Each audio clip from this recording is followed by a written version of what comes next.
अस्सलामुअलैकुम dear students. तो कैसे हैं आप सब? तो आज की इस वीडियो के अंदर हम डिस्कस करेंगे कि क्लास 9 का इंग्लिश का जो पेपर हुआ है वो हमारे टारगेट पेपर से कितना परसेंट मैच हुआ है, और साथ साथ हम एमसीक्यूज को भी सॉल्व करते जाएंगे ताकि आप लोगों को अंदाजा हो कि आप लोग कितने एमसीक्यूज को ठीक सॉल्व करके आए हैं और कितने एमसीक्यूज को गलत। तो फिर चले बगैर वक्त को जाया किए चलते हैं हम वीडियो की तरफ। तो अल्हम्दुलिल्लाह अल्हम्दुलिल्लाह अल्लाह का बहुत शुक्र है कि हमारा जो टारगेट पेपर है वो 99% लगा है। तो सबसे पहले तो हम एमसीक्यूज को सॉल्व करते हैं और उसके बाद हम चलेंगे सेक्शन बी और सेक्शन सी की तरफ। तो ये है सेक्शन ए जिसके अंदर आपको दिए गए हैं मल्टीपल चॉइस क्वेश्चन।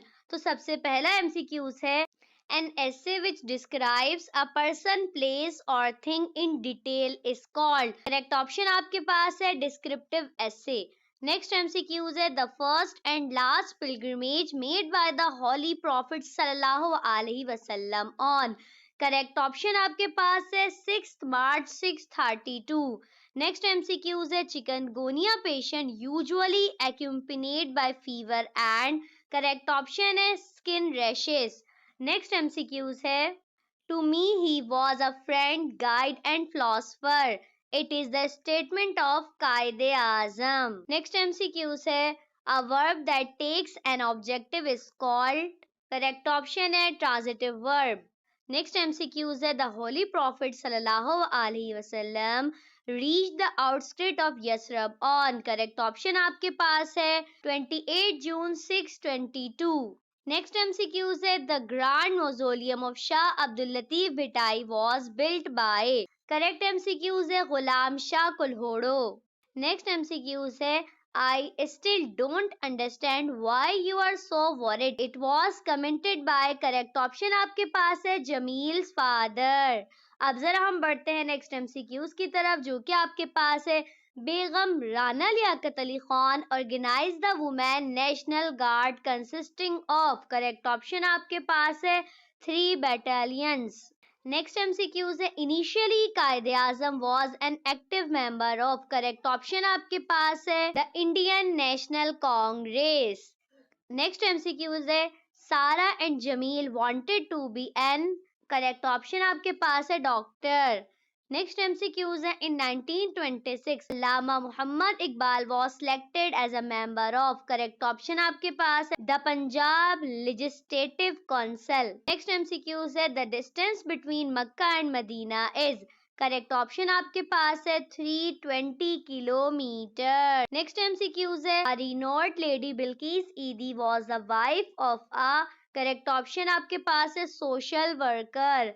अब जरा हम बढ़ते हैं नेक्स्ट एमसीक्यूज की तरफ जो कि आपके पास है the poet of the poem the Miller of the day is. Correct option आपके पास है चार्ली स्मोकी। नेक्स्ट एमसीक्यूज है Shah Latif is lovingly called. Correct option आपके पास है लाल लतीफ। नेक्स्ट एमसीक्यूज है बाय प्रोफेशन फातिमा जिना वाजा। करेक्ट ऑप्शन आपके पास है डेंटिस्ट। नेक्स्ट एमसीक्यूज है chasing dream is a story of. Correct option आपके पास है brother and sister. Next MCQs है one of the following is not a quality of the visionary that is.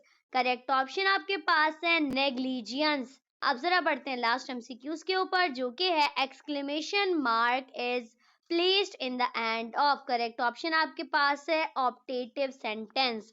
तो ये थे आप लोगों के पास टोटल 20 एमसीक्यूज। तो अब फटाफट मुझे कमेंट करके बताएं कि आप लोगों ने कितने एमसीक्यूज को ठीक करा है ताकि हमें भी तो पता चले कि कौन सा ऐसा स्टूडेंट है जिसके सबसे ज्यादा एमसीक्यूज ठीक गए हैं। और अब जरा हम बढ़ते हैं सेक्शन बी की तरफ। तो ये है आप लोगों के पास सेक्शन बी जिसके अंदर आपको दिए गए हैं शॉर्ट आंसर क्वेश्चन। और इसके अंदर आपके पास सबसे पहला सवाल है क्वेश्चन आंसर का। तो सबसे पहले हम बात करते हैं क्वेश्चन नंबर 1 की। What step did the holy prophet सल्लल्लाहु अलैहि वसल्लम। तो ये वाला जो क्वेश्चन है ये मैंने आपको टारगेट पेपर के अंदर बताया था। मैंने आपको टारगेट पेपर के अंदर जो 2 क्वेश्चन बताए थे उनके आंसर को मिक्स करके इस क्वेश्चन के अंदर आपने लिखना है, ठीक है। इसके अलावा क्वेश्चन नंबर 2 ये वाला क्वेश्चन भी मैंने आपको टारगेट पेपर के अंदर बताया है। इसके अलावा आपके पास जो क्वेश्चन नंबर 4 है मिलर वाला, ये वाला क्वेश्चन भी मैंने आपको टारगेट पेपर के अंदर बताया है। नेक्स्ट क्वेश्चन नंबर 5 ये वाला क्वेश्चन भी मैंने आपको टारगेट पेपर के अंदर बताया है। और इसके अलावा ये क्वेश्चन नंबर जो 6 आपके पास है, ये वाला क्वेश्चन भी मैंने आपको टारगेट पेपर के अंदर बताया था। तो आपने करने थे टोटल 5 क्वेश्चन। तो आप बहुत आसानी के साथ इन 5 के 5 क्वेश्चंस को अटेम्प्ट करके आ सकते हैं, ठीक है। अब जरा हम बढ़ते हैं क्वेश्चन नंबर 3 की तरफ, जो कि आपके पास है डू एज डायरेक्टेड, ठीक है। तो सबसे पहला क्वेश्चन आपके पास है आर्टिकल। तो आपके पास सबसे पहली ब्लैंक्स है, he is dash NED graduate. तो यहाँ पर आपने लिखना है an, he is an NED graduate. और आपके पास नेक्स्ट ब्लैंक है, she has dash most authentic recipe of korma. तो यहाँ पर आएगा दा, ठीक है। मतलब पहली ब्लैंक्स में आपने एन लिखना है और दूसरी ब्लैंक्स में आपने दा लिखना है। इसी तरह अगर हम बात करें प्रीपोजिशन की, तो आपके पास जो सबसे पहली ब्लैंक है, he was the one of the best student dash our class. तो यहाँ पर आपने लिखना है इन आवर क्लास। और नेक्स्ट ब्लैंक है, the earth revolves dash the sun. तो यहाँ पर आपने लिखना है around, the earth revolves around the sun, ठीक है। तो साथ साथ उम्मीद करती हूँ कि मेंशन भी हो रहा होगा कि आपने क्या क्या लिखना है, ठीक है। उसके बाद आपको दिए गए हैं change the voice, change the narration, formation of sentences, ठीक है। और right correct form of verb आपने लिखना है। और उसके बाद आपके पास जो क्वेश्चन नंबर 4 है, indicate the part of speech. तो इसके अंदर मैं आपको डायरेक्ट आंसर बता देती हूँ, ठीक है। और बस आप लोग मैच कर लीजिएगा कि आप लोगों ने ठीक लिखे हैं या गलत लिखे हैं। तो आपके पास जो सबसे पहला अंडरलाइन वर्ड है वो आपके पास है वर्ब। और नेक्स्ट आपके पास अंडरलाइन वर्ब है एडजेक्टिव। और थर्ड आपके पास है एडवर्ब। और फोर्थ आपके पास है इंटरजेक्शन। फिफ्थ आपके पास है नाउन, ठीक है। तो ये 5 आपके पास पार्ट ऑफ स्पीच थे और ये आसानी से हो गए, बहुत ही आसान थे। मैंने आपको पहले बताया था कि पार्ट्स ऑफ स्पीच अगर आपने याद कर ली तो फिर आप ये बहुत आसानी के साथ कर सकते हैं। और अब जरा बढ़ते हैं सेक्शन बी के लास्ट क्वेश्चन के ऊपर, जो कि आपके पास है ट्रांसलेट द फॉलोइंग पैराग्राफ, ठीक है। तो आपने इसकी ट्रांसलेशन करनी है, ठीक है। और अब जरा हम आते हैं सेक्शन सी की तरफ, जिसमें आपको दिए गए हैं डिटेल्ड आंसर क्वेश्चन। तो इसके अंदर आपके पास सबसे जो पहला क्वेश्चन है वो ब्लैंक्स का है। और मजे की बात यह है कि आपको ब्लैंक्स के आंसर भी दिए गए हैं, बस आपने करेक्ट ब्लैंक्स को करेक्ट जगह पर फिट करना है, ठीक है। तो बस मैं आपको डायरेक्ट आंसर बता देती हूँ, बस आपने मैच कर लेना है। तो सबसे पहली ब्लैंक के अंदर आपने लिखना है, बल्कि मैं ऐसा करती हूँ, मैं नंबरिंग कर देती हूँ, फिर आप मैच कर लीजिएगा। सबसे पहली ब्लैंक्स में आपने लिखना है डायनामिक। और नेक्स्ट ब्लैंक में आप लिखेंगे मैसेज। और थर्ड वाली ब्लैंक के अंदर आप लिखेंगे डिटर्मिनेशन। फोर्थ वाली ब्लैंक के अंदर लिखेंगे आप गाइडिंग। और फिफ्थ वाली ब्लैंक्स के अंदर आप लिखेंगे स्पीडली, ठीक है। तो बस आप फटाफट मैच कर लीजिए कि आपने ठीक लिखा है या नहीं लिखा है, ठीक है। अब बढ़ते हैं क्वेश्चन नंबर 7 के ऊपर, जो कि आपके पास है राइट एन एसे। और इसके अंदर से शुक्र अल्हम्दुलिल्लाह बहुत ही आसान उन्होंने टॉपिक दिया, माय फेवरेट पर्सनालिटी, जो कि मैंने आपको टारगेट पेपर के अंदर बताया था। तो ये तो आप बहुत ही आसानी के साथ उम्मीद करती हूँ लिख कर आए होंगे, ठीक है। और नेक्स्ट आपके पास है एप्लीकेशन। और आपको जो एप्लीकेशन दी गई है वो दी गई है एक्स्ट्रा क्लासेस के ऊपर, जो कि मैंने आपको टारगेट पेपर के अंदर बताई थी। तो ऐसे भी आपका आसानी से हो जाएगा। एप्लीकेशन तो आपकी और ज्यादा आसानी के साथ हो जाएगी, क्योंकि एप्लीकेशन तो होती ही बहुत ज्यादा आसान है, ठीक है। अब जरा बढ़ते हैं हम लास्ट क्वेश्चन के ऊपर, जो कि आपके पास है रीड द फॉलोइंग पैसेज।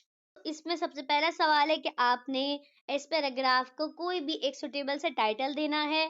और नेक्स्ट क्वेश्चन जो है वो आपका पैराग्राफ के अंदर ही है। थर्ड क्वेश्चन भी आपका पैराग्राफ के अंदर ही मिल जाएगा। और फोर्थ क्वेश्चन के अंदर आपको कुछ वर्ड्स दिए गए हैं और इसके सेम मीनिंग आपको पैराग्राफ के अंदर ही मिल जाएंगे, बस आप ढूंढ कर लिखना है।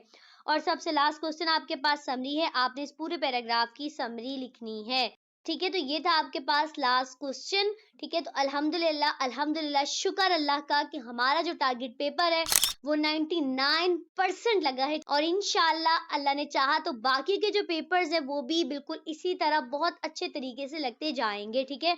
तो उम्मीद करती हूँ कि पूरा का पूरा पेपर आपको बहुत अच्छे तरीके से समझ में आ गया होगा। और अगर आपको अभी भी कहीं भी कोई भी कंफ्यूजन है तो फिर आप कमेंट करके पूछ लीजिएगा।